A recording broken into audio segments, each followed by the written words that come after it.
माँ की कहानी सुनने के साथ साथ चैनल को सब्सक्राइब कर दें ताकि हमेशा नई कहानी आपके लिए लाती रहूं। विमल बहुत परेशान था। उसे समझ नहीं आ रहा था कि वो इस परिस्थिति से कैसे निपटे। वो अपनी माँ को बहुत चाहता था, किंतु उसकी पत्नी और बच्चे उसकी माँ से बहुत दूर भागते थे, क्योंकि उसकी माँ की एक आंख नहीं थी। साथ ही उसकी कमर भी 90 अंश पर झुकी थी। वैसा वह अपना काम सब खुद कर लेती थी, किंतु फिर भी उसकी पत्नी और बच्चों के लिए हमेशा खटकती हैं। दादी, आप ऊपर के कमरे में जाओ, मेरे दोस्त आ रहे हैं, विमल के बेटे अखिल ने बड़ी बेरुखी से कहा। पर बेटा, मैं तो यहाँ बहुत दूर बैठी हूँ, विमल की माँ ने बहुत प्यार से कहा। नहीं, आप उनके सामने मत रहो, वो मुझे चिढ़ाते हैं, अखिल ने जोर से डांटते हुए कहा। क्या हुआ अखिल, क्यों चिल्ला रहे हो? विमल की पत्नी कामिनी ने किचन से ही आवाज लगाई। देखो ना माँ, ये दादी यहीं ड्राइंग रूम में बैठी हैं और मेरे दोस्त आ रहे हैं, अखिल ने शिकायत भरे लहजे में कहा। माँ जी, आप ऊपर चली जाओ, क्यों हम लोगों को लजवाती हो? कामिनी ने बेटे का पक्ष लेते हुए कहा। बेचारी सरस्वती चुपचाप उठकर जीने के सहारे ऊपर जाने लगी। कमर झुकी होने के कारण उन्हें ऊपर चढ़ने में बहुत परेशानी हो रही थी, किंतु वो पूरी ताकत से ऊपर के एक अकेले कोने वाले कमरे में जाकर बैठ गईं। विमल बाजू के कमरे से सब कुछ सुन रहा था। उसे कष्ट हो रहा था कि उसकी माँ को अपमानित होना पड़ रहा है, किंतु वो असहाय था। अगर वो कुछ कहता है तो पत्नी और उसके बच्चे उसका विरोध करने लगते हैं। दूसरे उनके तर्क भी सही लगते हैं, चूंकि वो एक प्रशासनिक अधिकारी था। उसका सामाजिक स्तर बहुत ऊंचा था। उसकी ससुराल भी एक उच्च घराने में थी। अतः वह चुपचाप इस तरह हर दिन अपनी माँ को अपमानित होते देखता रहता था। रात को विमल की पत्नी ने कहा, देखो जी, अब कुछ करो।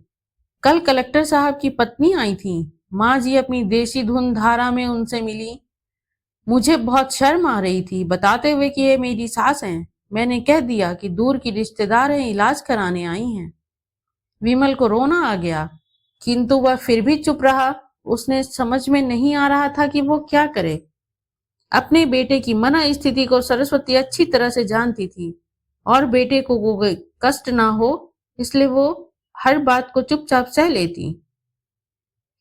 विमल बहुत उदास रहने लगा।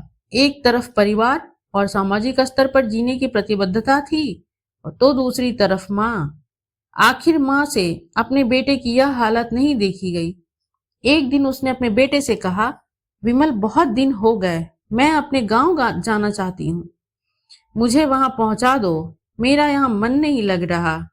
किंतु माँ, वहां कोई नहीं है, तुम्हारी देखभाल कौन करेगा? विमल ने आश्चर्य से पूछा। अरे, सब गांव वाले तो हैं वहां, और वो तुम्हारे मामा जी तो उसी गांव में रहते हैं, और फिर हम सारी व्यवस्थाएं कराएंगे ना। कामनी को तो जैसे मन की मुराद ही मिल गई हो। हाँ बेटा, बहू सही कह रही है, सरस्वती की लंबी सांस लेते हुए कहा।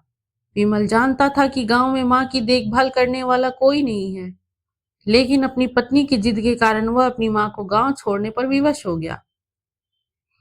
माँ को गांव छोड़कर आते वक्त उसे रोना आ रहा था, तथा अपनी बेबसी पर गुस्सा भी आ रहा था, किंतु परिवार, पत्नी और समाज ने उसके इन भेदभावों को दबा दिया और वो सुकून सा महसूस करने लगा। कुछ दिनों के बाद उसके चाचा, जो अमेरिका में रहते थे, आने वाले थे। जब विमल बहुत छोटा था, उसके पिता जीवित थे, तब वो भारत आए थे। उसके बाद वो अब भारत आने वाले थे। पूरा परिवार और आस पड़ोस बहुत उत्साहित था। अमेरिका से विमल के डॉक्टर चाचा आ रहे थे।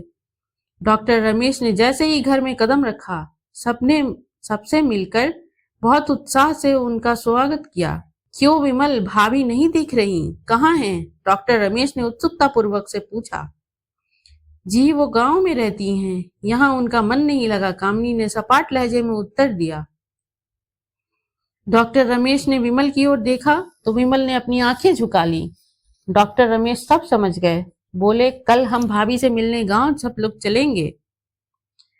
दूसरे दिन सभी लोग गांव के घर पहुंचे। देखा कि सरस्वती को बहुत तेज बुखार है और वो पलंग पर असहाय पड़ी हैं।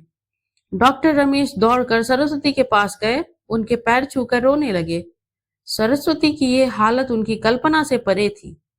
वाह बेटा विमल, तूने तो नाम उजागर कर दिया। अपनी माँ की इस हालत को देखकर तुझे शर्म भी नहीं आ रही होगी। डॉक्टर रमेश ने विमल को लगभग डांटते हुए कहा। नहीं देवर जी, विमल का कोई दोष नहीं है, मैं खुद गांव आई थी। सरस्वती ने अपने बेटे का बचाव किया। मुझे सब पता चल गया भाभी, अब चुप रहो। क्यों बहू, तुम्हें अपनी सास की कुरूपता पसंद नहीं है? समाज में तुम्हें नीचा दिखाना पड़ता है ना?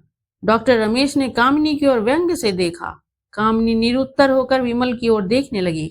आज तुम जिस सामाजिक स्तर पर हो वो इन्हीं के संघर्षों की देन है। और बेटा विमल, तुम्हें शायद मालूम ना हो कि बचपन में जब तुम 1 साल के थे तब छत से नीचे गिरने के कारण तुम्हारी एक आंख फूट गई थी और तुम्हारी रीढ़ की हड्डी में भी समस्या थी।